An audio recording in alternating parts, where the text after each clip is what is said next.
Hola, continuando con la revisión de temas del sistema renal y urológico, corresponde la revisión de la infección urinaria. Es importante que la infección urinaria es la infección más prevalente del mundo y lastimosamente una de cada 5 mujeres tendrá al menos una infección urinaria durante su vida, 3/4 partes de ellas por Escherichia coli.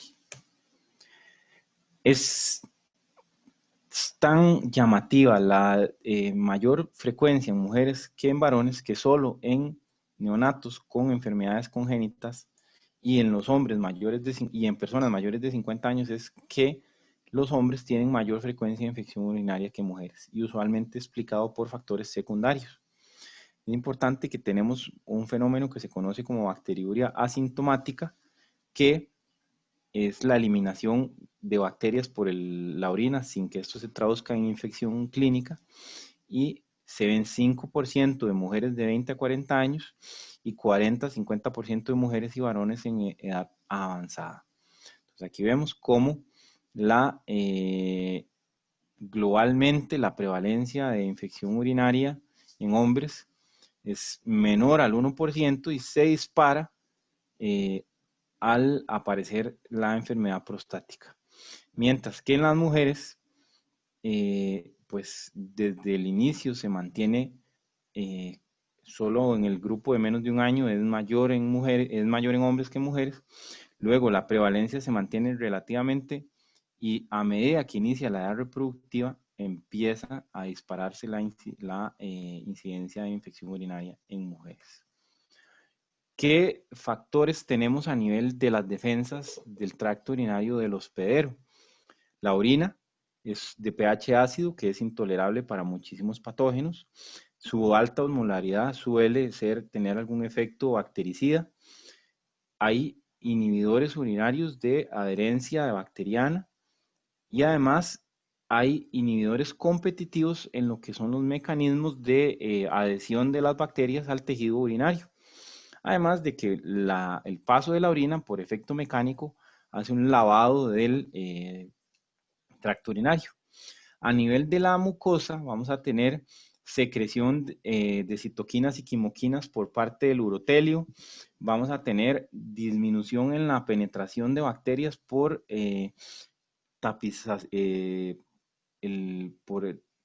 presencia de mucopolisacáridos a nivel del epitelio, la secreción de inmunoglobulina A, que es una inmunoglobulina de inmunidad que busca neutralizar agentes externos a nivel propiamente de la secreción mucosa.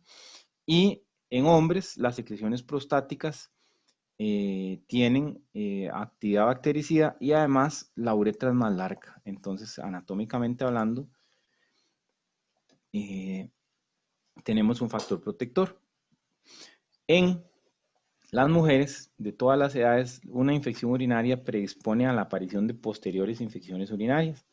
La instrumentación urológica, la obstrucción del tracto urinario, la vejiga neurogénica y el trasplante renal aumentan la posibilidad de una infección urinaria en cualquier grupo etario.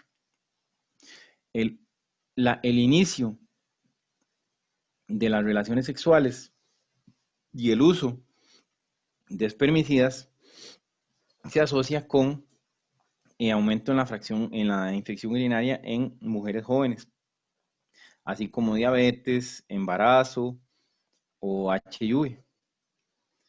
Y en adultos mayores, obviamente, el deterioro funcional o cognitivo por malos hábitos de higiene y la deficiencia de estrógenos que va a generar atrofia a nivel genital y alteraciones en la microbiota normal del tracto genitourinario en las mujeres. Y a nivel de hombres, pues la ausencia de circuncisión, la presencia de sexo anal práctica de sexo anal insertivo y el crecimiento prostático, pues digamos que son factores particularmente asociados a infección urinaria en hombres. Básicamente la uretra se coloniza por bacterias, tenemos una disminución en la microbiota normal del tracto genitourinario, vamos a tener otros factores como estos que mencionamos y a la larga la bacteria puede presentar lo que se conoce como ascenso y desencadenar una infección urinaria. Entonces aquí podemos ver cómo la uretra se contamina con uropatógenos que vienen del tracto digestivo, pueden migrar y darse lo que se conoce la adhesión al epitelio urogenital y inflamación, multiplicación, formación de biopelícula, que es pues la organización particular de las bacterias en las que generan una superficie en la que les permite defenderse por medios físicos de la inmunidad, daño epitelial por las toxinas y las proteasas de las bacterias, con ascenso por los uréteres, colonización a nivel de los riñones, daño al tejido y eventualmente la infección renal propiamente dicha puede cursar con migración de las bacterias al torrente sanguíneo y ocasionar bacteremia. Es importante que las bacterias también pueden llegar al tracto urinario de origen por bacteremia, o sea que la bacteremia es una causa y una consecuencia de infección, pero la bacteremia como causa de infección es rarísima, mientras que la bacteremia como consecuencia de la infección urinaria es sumamente frecuente. Es importante que algunas bacterias, principalmente la E. coli uropatógena, posee unas estructuras que se conocen como fimbrias P, que pueden interactuar directamente con el urotelio, facilitando la adhesión de la E. coli al urotelio y además la eventual proliferación y captura de otras bacterias, propiciando así la eh, infección progresiva.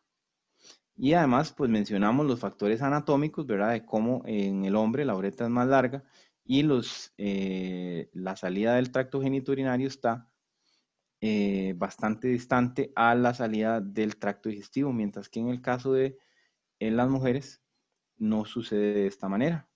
Puede haber migración de mayor facilidad, sobre todo, digamos, en niñas con hábitos de higiene inadecuados o al iniciar relaciones sexuales puede haber migración anormal de bacterias y propiciar el mecanismo de ascenso y colonización. Aquí podemos ver algunos mecanismos que ya mencionamos de ascenso y colonización y algunas de las causas.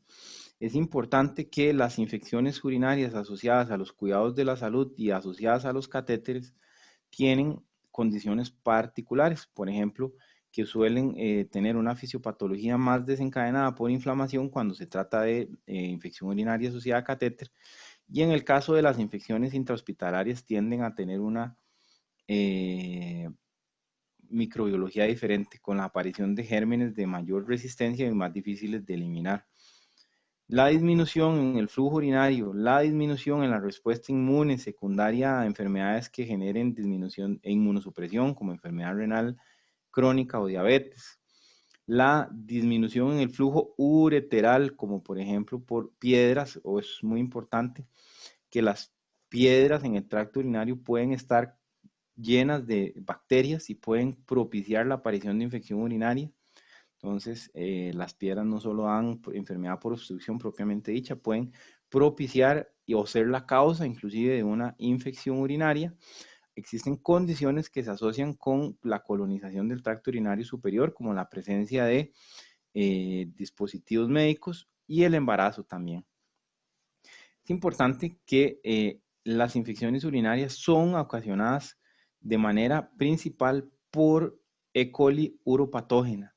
Sin embargo, las infecciones urinarias, al dividirlas en complicadas y no complicadas, vemos como las complicadas tienen una menor incidencia de E. coli uropatógena y cómo aparecen otros gérmenes que no se asocian tanto a infección urinaria no complicada, como por ejemplo la infección urinaria por hongos.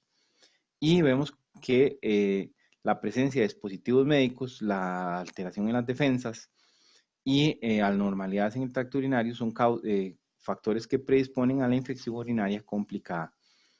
La infección urinaria se puede clasificar anatómicamente como infección urinaria baja, en uretritis, cistitis o prostatitis, y la infección urinaria alta, que tradicionalmente se llama pielonefritis. Entonces, la inflamación de la uretra, uretritis, la inflamación de la vejiga o la infección urinaria que cursa con síntomas de inflamación vesical se conoce como cistitis, y cuando se da la inflamación del tejido renal propiamente dicho se llama pielonefritis. Existe una clasificación funcional que ya les mencioné, que es la no complicada y complicada. La infección urinaria no complicada es en un individuo que tiene su sistema inmune sin afectaciones y que tiene un tejido, un tracto urinario anatómica y funcionalmente normal. Mientras que si tenemos un paciente con las defensas bajas, un germen inusual o un tracto urinario estructural o funcionalmente anormal, vamos a tener mayor aparición de infecciones urinarias complicadas. Entonces, por ejemplo, factores asociados con infección urinaria complicada: obstrucción, instrumentación, problemas en el vaciamiento como el reflujo vesicoureteral o la vejiga neurogénica, trastornos metabólicos o pacientes inmunocomprometidos como la trasplante renal. Todos estos se asocian a infección urinaria complicada.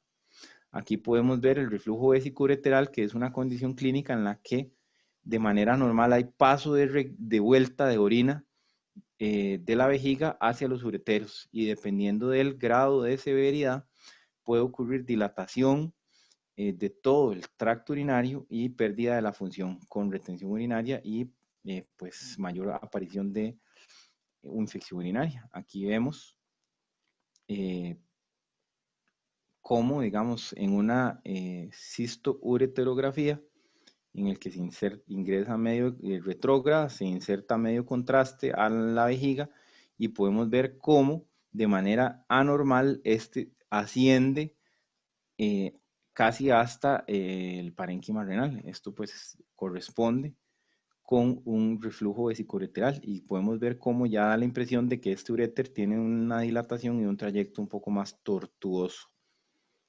Mencionamos la bacteriuria asintomática, que es la presencia de bacterias en una cantidad importante a nivel de la orina, pero sin síntomas o signos de infección urinaria. Recordemos que normalmente la presencia de bacterias patógenas en la orina es nula o muy baja. Entonces, la presencia de suficientes bacterias en la orina ya deben elevar por lo menos las alertas de qué es lo que está pasando con ese paciente. Tenemos en niñas menores de 5 años, mujeres embarazadas, pacientes que tienen algún tipo de instrumentación o trasplantados renales, sí se debe tratar la bacteriuria asintomática. La cistitis se caracteriza por un aumento en la frecuencia urinaria, urgencia, orina con sangre, orina turbia, de olor fétido y malestar suprapúbico. Uno presiona por encima de la sínfisis púbica y puede haber resistencia y dolor a la palpación de la vejiga. La pielonefritis se caracteriza por fiebre importante, náuseas, vómitos y un dolor lumbar en el ángulo costodiafragmático, reproducible inclusive dependiendo de la inflamación a nivel renal. Complicaciones de las infecciones urinarias: bacteremia, ya mencionamos, pielonefritis enfisematosa, que es un tipo de pielonefritis en el que por bacterias productoras de gas, la necrosis suele cursar con presencia de gas en el parénquima renal. La formación de abscesos, ya sea alrededor o dentro del riñón, y la obstrucción urinaria son complicaciones de las infecciones urinarias que pueden requerir manejo diferenciado y consulta a un especialista de la materia. Como por ejemplo, aquí vemos una pielonefritis en el que se ve una importante acumulación de material de baja densidad en relación al riñón, y esto pues es un absceso. Esto que se ve, vemos este riñón, y aquí vemos cómo hay una estructura como en media luna, que es material de baja densidad, que probablemente corresponde a pus, y esto se conoce como un absceso perinéfrico importante, complicación de una pielonefritis bacteriana. por mencionar una de las diferentes complicaciones que podría tener una infección urinaria. Y en este caso, pues amerita un manejo quirúrgico, propiamente dicho. Ya los antibióticos probablemente en este caso no van a ser suficientes. Y eso sería lo que corresponde a infección urinaria.